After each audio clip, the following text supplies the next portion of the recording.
Hi friends, అందరూ ఎలా ఉన్నారు? అందరూ బాగుండాలని మనస్ఫూర్తిగా కోరుకుంటున్నాను. Welcome to my channel Harsha Joshi S R official. Friends, ఈ డ్రెస్ చూడండి. డ్రెస్ అయితే మీకు నచ్చిందా లేదా అని అయితే కమెంట్ అయితే చేయండి. డ్రెస్ అయితే నాకు చాలా బాగా నచ్చింది. ఇది మా పాప కోసం బర్త్డేకి తీసుకున్నాం అనమాట. పాప బర్త్డే వచ్చి మార్చ్ 2. ఇంకా షాపింగ్కి అయితే వెళ్ళి డ్రెస్ అయితే సెలెక్ట్ చేసుకుంది మా పాప. 4 షాపులు అయితే తిప్పించింది ఫ్రెండ్స్. ఎక్కడ చూసినా తనకి ఏ డ్రెస్ కూడా నచ్చలేదు. చివరికి డ్రెస్ అయితే తీసుకుంది. తనకి ఫుల్గా మొత్తం డ్రెస్ మొత్తం డిజైన్ కావాలంటే ఇదైతే ఫ్రంట్ బ్యాక్ అసలు చున్నీకి ప్యాంట్కి మొత్తం అంతా డిజైన్ వచ్చిందనమాట. అసలు ఎక్కడ ఖాళీ లేకుండా డిజైన్ అయితే వచ్చింది. షరారా మోడల్ కావాలంటే షరారా మోడల్ అయితే తీసుకున్నాం అనమాట. ప్యాంటు కూడా చూడండి చాలా బాగా వచ్చింది.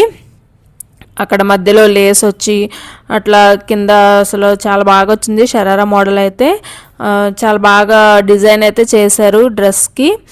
చూడండి ఫ్రెండ్స్, డ్రెస్ నచ్చితే ఖచ్చితంగా ఒక లైక్ అయితే చేసుకోండి. అండ్ ఎలాస్టిక్ కూడా బాగుందనమాట. డ్రెస్ కూడా అక్కడే తను ట్రయల్ చేసి చూసింది, చాలా బాగుంది. మా పాపకి కలర్ అయితే లేదు, మెరూన్ కలర్ అని చెప్పి కలర్ అయితే తీసుకున్నాము. పైన టాప్కి ప్యాంట్కి చున్నీకి మొత్తం అంతా డిజైన్ వచ్చింది. చున్నీ కూడా చాలా పెద్దగా వచ్చింది ఫ్రెండ్స్. వేరే డ్రెస్సెస్ అన్నిటికి కూడా షరారా అయితే ప్లెయిన్గా వచ్చిందని చెప్పి నాకు ఎంత బాగున్నా సరే ఆ డ్రెస్సులు నచ్చలేదని చెప్పింది. ఇంకా లాస్ట్కి 4 షాపులు అయితే తెప్పించి ఈ డ్రెస్సులు అయితే సెలెక్ట్ చేసుకున్నాం అనమాట. మాంగళ్యాకి వెళ్ళాము, ఇంకా విఆర్కే సిల్క్స్కి వెళ్ళాము, సౌత్ ఇండియాకి వెళ్ళాము. ఎక్కడ నచ్చలేదు. చివరికి సౌత్ ఇండియా పక్కన మనకి చెన్నై సిల్క్స్ ఉంది కదా, చెన్నై సిల్క్స్లో అయితే తీసుకున్నాము. చున్నీ కూడా చాలా పెద్దగా వచ్చింది, చాలా బాగుంది డ్రెస్ అయితే. మీకు కనుక ఈ వీడియో నచ్చితే ఖచ్చితంగా ఒక లైక్ అయితే చేసుకోండి friends. Please like and subscribe.